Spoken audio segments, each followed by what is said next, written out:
The morning air was filled with the smell of oil and dust in the small-town workshop. Sophie wiped her hands with a rag, leaving dark smudges on her sleeves. She was only 15, but her fingers moved across tools like a trained engineer. The sound of her father's old radio hummed in the corner, the news talking about another failed rocket engine test at a big aerospace company. Sophie smiled softly.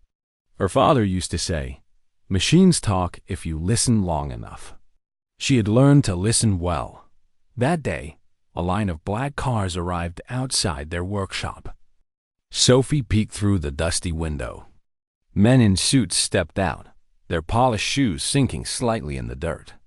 A tall man in sunglasses led the group. He looked out of place among the broken tractors and hanging cables. That was Mr. Raymond Cole, the CEO of an aerospace company working with NASA. He wasn't used to small workshops. He was used to conference rooms and cameras. Sophie's father, Mr. Miller, lay on a hospital bed at the back of the shop, recovering from an accident that had left his leg broken. Sophie hurried to meet the visitors. She wiped her hands again and straightened her hair, nervous but polite. "Good morning, sir," she said softly. The CEO frowned. "Where's your father?" "We were told he could help us repair the Mark IV rocket engine valve." Sophie hesitated. "He's resting, sir. But I know his tools. I can try." The group of engineers behind the CEO chuckled quietly. One of them whispered, "A 15-year-old fixing a rocket? That's rich." Another added, "Let's just leave before she breaks something." The CEO crossed his arms, amused. "You? Fix a rocket valve? Even my best team at headquarters couldn't figure it out in 2 weeks." Sophie looked at the engine part resting on a metal table. It was heavy, complex, and full of wires. But to her, it wasn't strange. It was just another puzzle. Her heart pounded, but her voice stayed calm. "I can try, sir," she said again. Mr. Cole laughed. "All right then, genius. You have 1 hour. If you can make this thing run, I'll call NASA myself." His tone was half joke, half test. Sophie nodded quietly. The men stepped back, arms folded, watching her as if she was wasting their time. She took a deep breath and placed her ear close to the engine. She tapped it gently with a small wrench and listened to the echo. Her father had taught her that every machine has its own heartbeat, and when something's wrong, the sound changes. She closed her eyes for a moment, remembering all the nights she spent beside her father while he worked. He would hum softly and ask her to hand him tools. That was how she learned, not from books, but from sound, touch, and patience. She started checking the valve joints, then the fuel pressure points.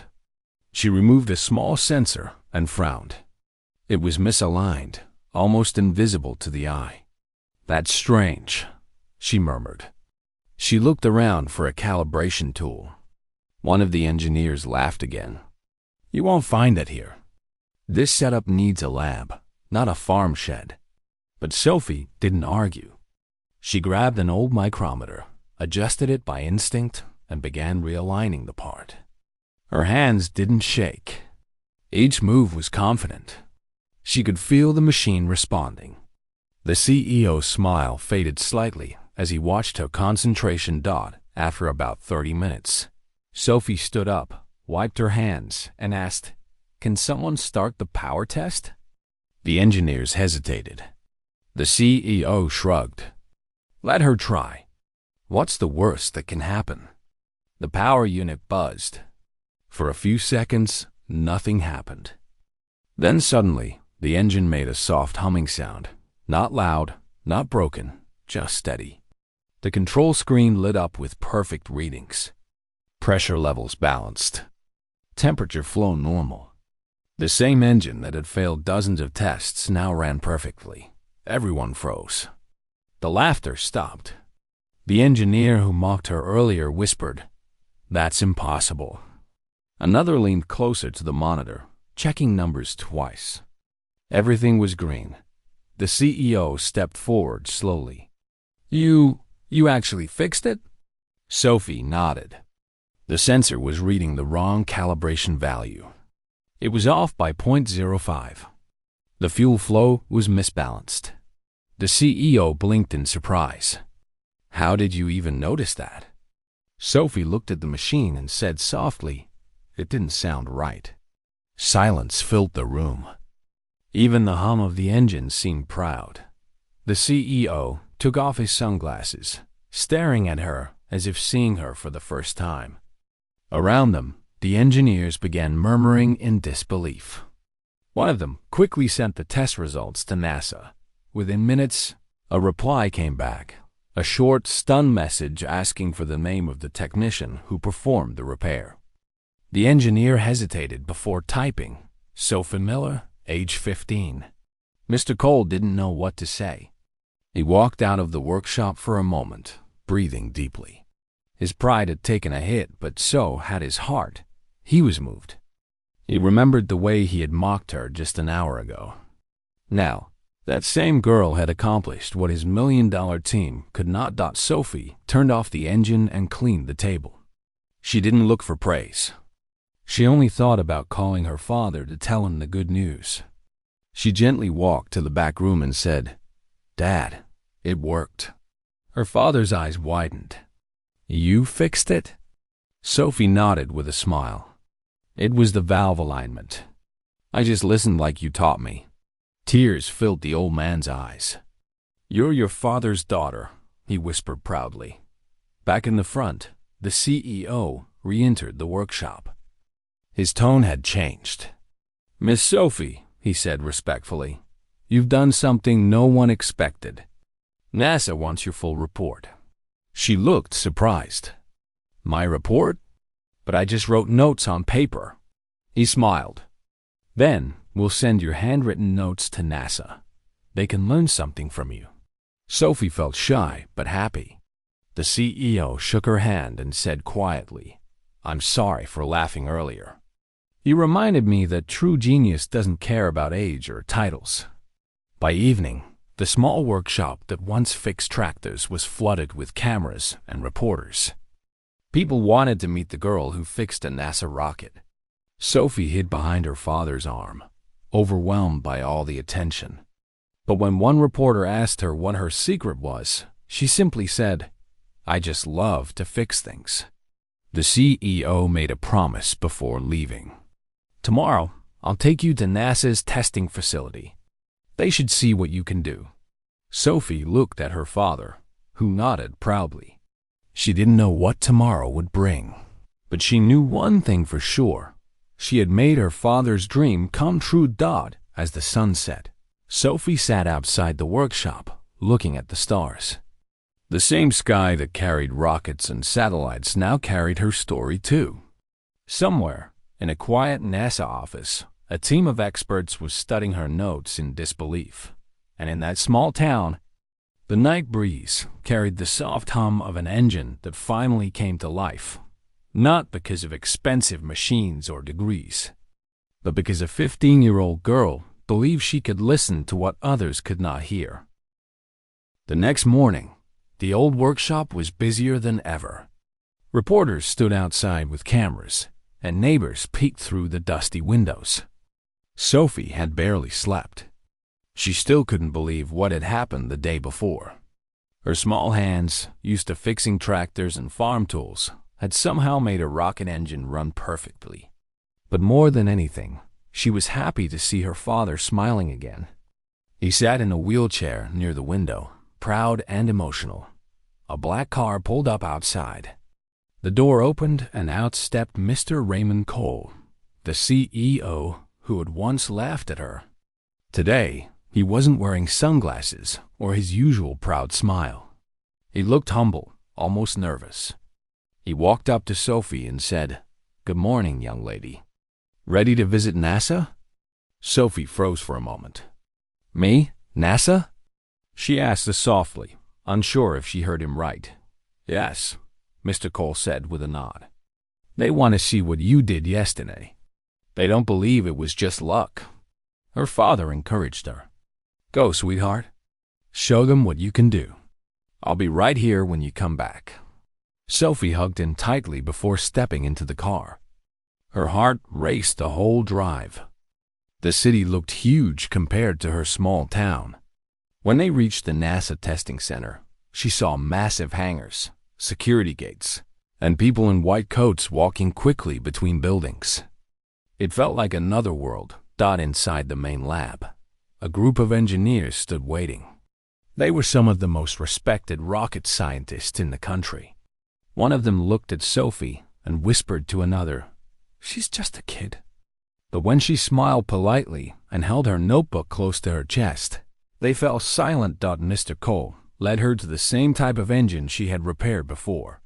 "This is the test section," he explained. "They want you to show how you found the fault yesterday."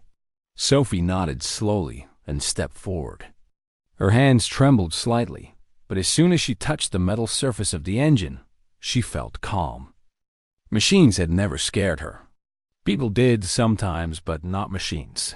She examined the wires, sensors, and valves again, just like before. The engineers stood in a circle, watching carefully. One of them asked, "What did you notice first when you repaired it?" Sophie answered in her gentle voice. "The sound was wrong. It was too sharp when the valve moved. My dad says when something works right, it has a soft rhythm like breathing." The room went silent. Everyone listened as she explained how she used a micrometer to align the valve, and how a small vibration difference helped her find the sensor problem. She spoke in simple words, but her understanding was clear. The head engineer, an older woman named Dr. Sanders, looked impressed. "You use sound analysis without instruments?" she asked. Sophie nodded. "Yes, ma'am. I just listened." The team exchanged looks. They pulled up the data from the earlier failed tests and compared it with the readings from Sophie's fix. Everything matched perfectly. The misalignment she mentioned had caused every single failure they couldn't explain. Dr. Sanders smiled warmly. "You have an extraordinary mind, Sophie." Mr. Cole beamed with pride. "I told you she wasn't ordinary," he said, patting her shoulder.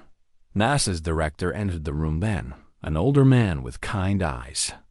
"So this is the young mechanic everyone's talking about," he said with a chuckle.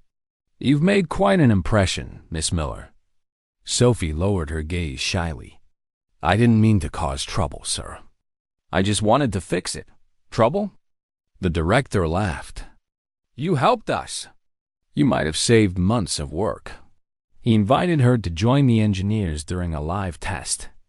The room filled with a low hum as they powered up the rocket engine. Sophie stood close to the glass wall, her hands pressed together nervously. The screen showed green lights, stable pressure, perfect fuel flow, no errors.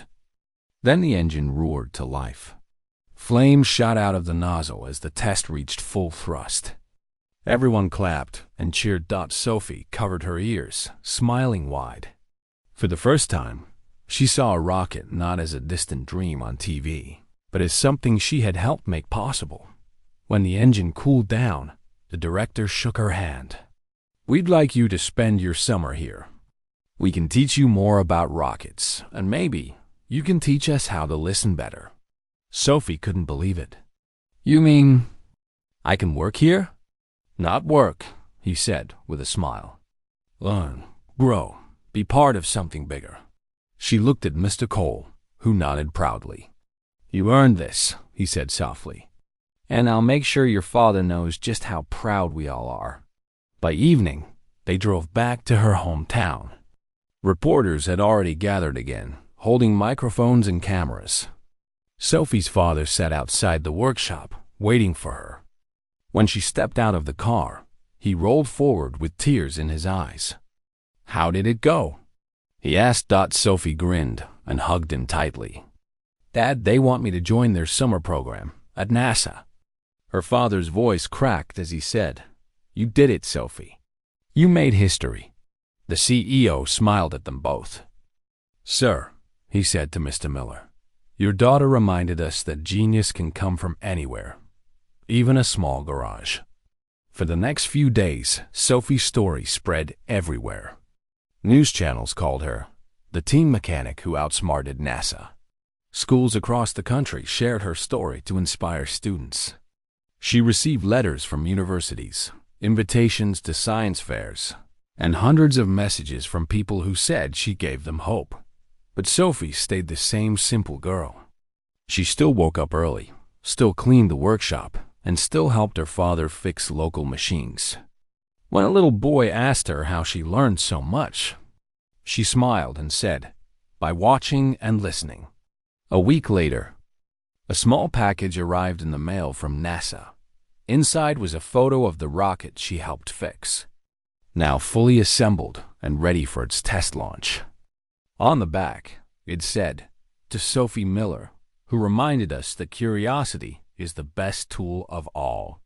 She held the picture close to her heart. Her father placed it in a wooden frame and hung it above the workshop door.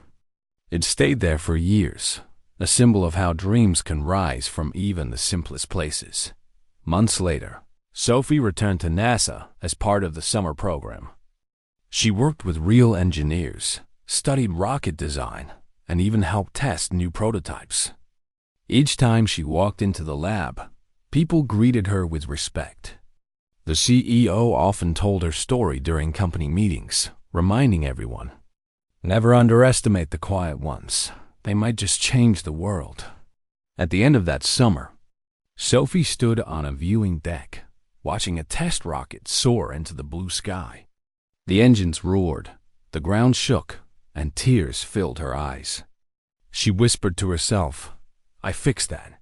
Back home, her father watched the launch on television, pride shining in his eyes. The small-town mechanic and his daughter had touched the stars in their own way.